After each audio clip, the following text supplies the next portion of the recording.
mudzimai musodza togara muechi mune dambudziko remvura tofa muechi mundofunga mune mabhoho 2 akapabhoho paya pane pakazara zvekuzara zveshe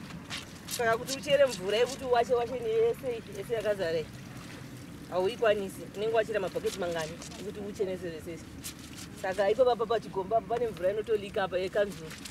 saka ndo yatinoona tochera zvedu tobva pachigomba touya towachira kuno totakura hembe zedu neibhara nengoro toenda zvedu kumba tinonanika. Usama wanenge yakatoba sei musina mvura kuindi echi inogona kana kubuda ka 1 pa after 2 months kana pemonth patepi inobuda ka 1 pamigodhi vamwe vane migodhi yavo asi pedu wedu hapana mugodhi takachera takatadza kuibata mugodhi wacho takatadza kubata mvura saka towachira kuno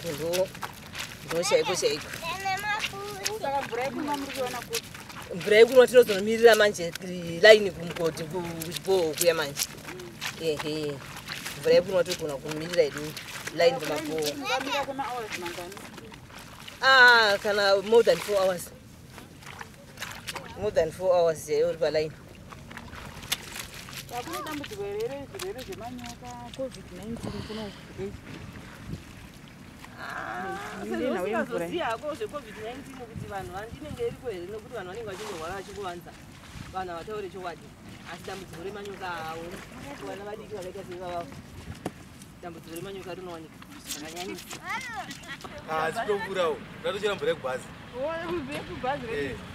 saka inotoyamura vanhu vakawanda mvura yari mutoonao vatakirwa vebhazi vavada kusiyiwawo mubhazi saka tinototiyamura kuti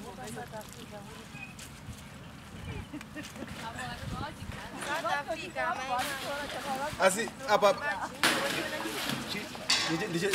ndichigadzirwa ichi chaifanira chichigadzirwa kachinichi imvura iri tolika kai mavhavha ikanzura mati kadungure giri asi munogara muno muchingwiza usamukatsanangurira dambudziko remvura rakamira sei muno? Iya, mvura muno hataona moto usho pakatoipa dai zvaibvira ka vakwanisa kuti tsvaga rimwe dhemu tsvaga paseko kana kufanana chihotau vodhonza vava kuti mapaipi mvura ere sei uya kuchitungisa kuno uza mvura yaane makore zvoichitone ndiri kutira bhazi ndini usaka tobatsirika tobatsirika zvakanaka maita basa